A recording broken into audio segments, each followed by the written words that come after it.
Good morning. How are you all today? Thank you for visiting with us. I want to say that from time to time, I let you all know that before we bring the lesson to you, Andre and I have prayer and worship and praise and worship before we begin these lessons each week. But welcome to Bible class with Andre and Betty. We're continuing our studies from the book of 1 Kings, and we're in chapter 15 today. Our subject from here forward would be the period of the kings, because we will be going from one session to another throughout these next following chapters. And when the scriptures say Israel, the kings of Israel, that will be the northern kingdom, 10 tribes. And when it says Judah or Jerusalem, that will be the southern kingdom of the two of all Israel, the southern and the northern kingdoms. So going back to chapter 14, verse 31, I want to read that. And Rehoboam slept with his fathers and was buried with his fathers in the city of David. That's also a name for the southern kingdom. And his mother's name was Naamah and Ammonitis, and Abijam, his son, reigned in his stead, in his place. So the follow-up message on this is in 2 Chronicles, the 12th chapter, chapter 15. This is Abijam. Now, in the 18th year of King Jeroboam, the son of Nebat, reigned Abijam over Judah. Now, we've already read that Rehoboam died, but these are the details of some things that happened during Jeroboam's reign, which was 22 years. So this is the 18th year of Jeroboam that Abijam of Judah began to reign. Verse 2. 3 years reigned he in Jerusalem, and his mother's name was Maacah, the daughter of Abishalom. Verse 3. And he walked in all the sins of his father Rehoboam, which he had done before him or in his presence. And his heart was not perfect with the Lord his God, as the heart of David his father. Now, with his heart not being perfect, just means that he didn't fully trust or have faith in the God of David, or the God of Abraham, Isaac, and Jacob. Nevertheless, verse 4, for David's sake did the Lord his God give him a lamp in Jerusalem to set up his son after him and to establish Jerusalem. So God gave David the covenant called the Davidic covenant, ruling all the way to Jesus and the second coming, ruling over Israel and all the world. And so he set him up a lamp, or descended, the line of David will run all the way to Matthew, the 1st chapter, in that genealogy and beyond. Verse 5. Because David did that which was right in the eyes of the Lord, and turned not aside from anything that he commanded him all the days of his life, except only in the matter of Uriah the Hittite, who was Bathsheba's husband that David had killed. Verse 6. And there was war between Rehoboam and Jeroboam all the days of Abijam's life. Now Rehoboam again reigned 17 years, but Jeroboam reigned in the northern kingdom 22 years. Verse 7. Now the rest of the acts of Abijam and all that he did, are they not written in the book of the Chronicles of the Kings of Judah? And there was war between Abijam and Jeroboam. So he continued the war after his father Rehoboam had died. Verse 8. And Abijam slept with his fathers, and they buried him in the city of David. And Asa, his son, reigned in his stead. Now, Asa is the lamp that God stated in verse 4 that he would have. And so Asa, his son, reigned in his stead. Verse 9. And in the 20th year of Jeroboam, king of Israel, reigned Asa over Judah. Verse 10. And 41 years reigned he in Jerusalem, and his mother's name was Maachah, the daughter of Abishalom. And if you look back in chapter 14, verse 31, this would be Asa's grandmother, not his mother. And Asa, verse 11, did that which was right in the eyes of the Lord, as David his father. Verse 12. And he took away the sodomites of the male cult prostitutes out of the land, and removed all the idols that his fathers had made. Verse 13. And also Maachah, his grandmother, even her, he removed from being queen, because she had made an idol in a grove. And Asa destroyed her idol and burnt it by the brook Kidron.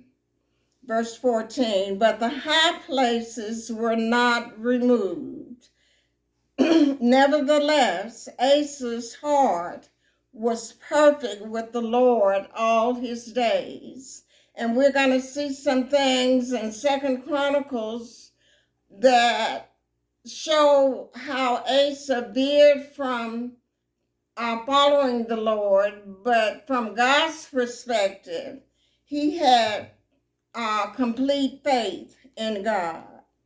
So, what he did, and he took, and also Maachah, his mother, even her, he removed from being queen because she had made an idol in a grove, and Asa destroyed her idol and burned it by the brook Kidron, but the high places were not removed.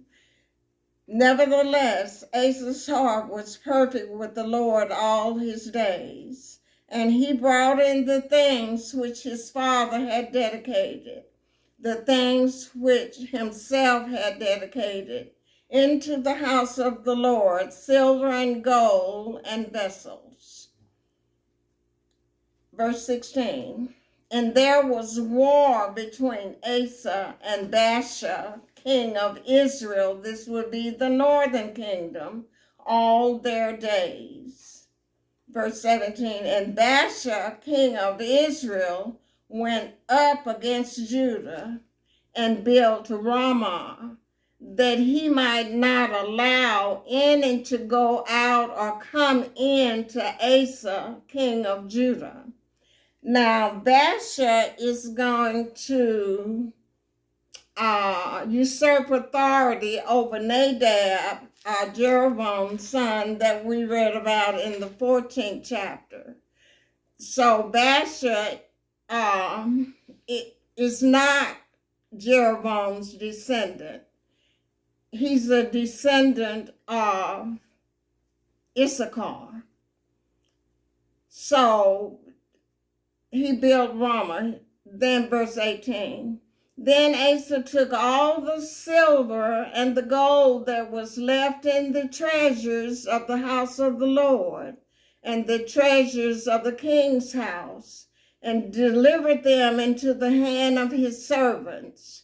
And King Asa sent them to Ben-Hadad, the son of Timberman, the son of Hezion, king of Syria, that dwelt at Damascus, saying, now Ben-Hadad is king of Syria, and Damascus is the capital city of Syria.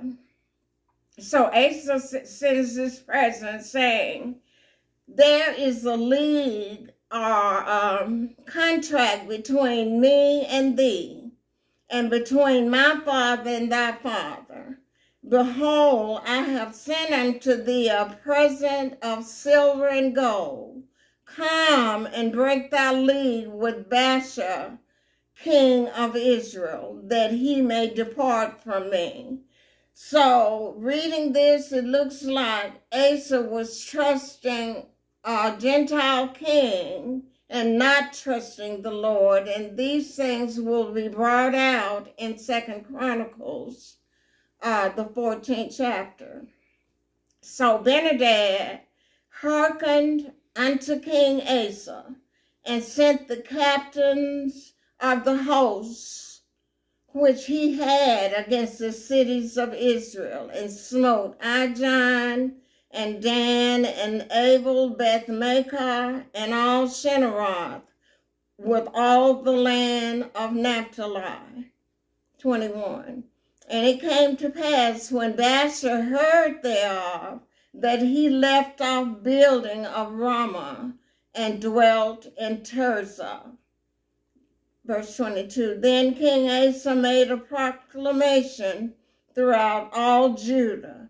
None was exempted.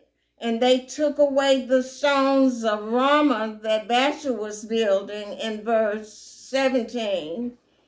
And took away the stones of Ramah and the timber thereof wherewith Baasha had builded. And King Asa built with them Geba of Benjamin and Mizpah. And so this is the northern kingdom's king, that is Baasha.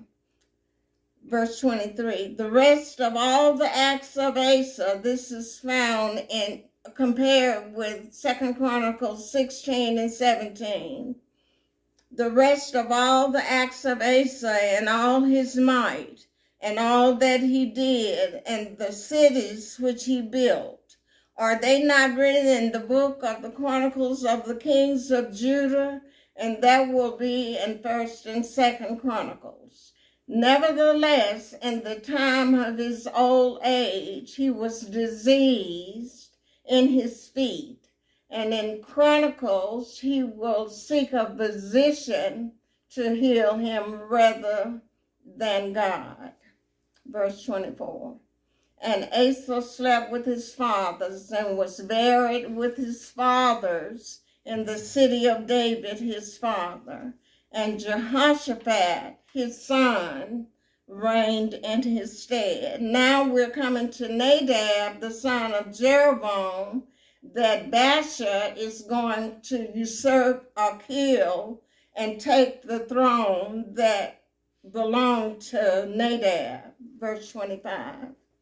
And Nadab, the son of Jeroboam, began to reign over Israel in the 2nd year of Asa, king of Judah, and reigned over Israel 2 years. Remember, Asa reigned 41 years. Verse 26. And he did evil in the sight of the Lord. This is a northern kingdom king. And he did evil in the sight of the Lord, and walked in the way of his father, and in his sin, wherewith he made Israel to sin. Verse 27. And Baasha, the son of Ahijah of the house of Issachar, conspired against Nadab. And Baasha smote him or killed him at Gibbethon, which belonged to the Philistines. For Nadab and all Israel laid siege at Gibbethon, or however that word is pronounced. 28. Even in the 3rd year of Asa, king of Judah, did Baasha slay him and reigned in his stead. Verse 29. And it came to pass when he reigned that he smote all of the house of Jeroboam. He left not to Jeroboam any that breathed, which had been prophesied on Jeroboam, until he had destroyed him, according unto the saying of the Lord, which he spake by his servant Ahijah the Shilonite, living an inhabitant of Shiloh. He was a priest. Verse 30. Because of the sins of Jeroboam, which he sinned, and which he made Israel sin, by his provocation wherewith he provoked the Lord God of Israel to anger. Now the rest of the acts of Nadab and all that he did, are they not written in the book of the Chronicles of the Kings of Israel? Now, there's no chronicles in the Bible we study of the Chronicles of the Northern Kingdom. They are mentioned in connection with Judah in the books of 1st and 2nd Chronicles, but their history is not given in the scriptures. And so when it says they are written in the book of the Chronicles of the Kings of Israel, you would find that in what's called extra biblical history, and meaning it's not in the scriptures that we study. Verse 32. And there was war between Asa and Baasha, king of Israel, all their days. 33. In the 3rd year of Asa, king of Judah, began Baasha, the son of Ahijah, to reign over all Israel in Tirzah. He reigned 24 years, and he did evil in the sight of the Lord, just like Jeroboam, and walked in the way like Jeroboam and Nadab. And he did evil in the sight of the Lord and walked in the way of Jeroboam, and in his sin wherewith he made Israel to sin. And that's idol worship, that Jeroboam set up idols in Bethel and Dan and caused the people to worship idols on high places that that's evidence of idolatry, and Asa did not remove those high places, but they are going to be removed during the reigns of Hezekiah and Josiah, but that's much later down the line. So you all have a great day and a great week, and I'll see you next time. Bye.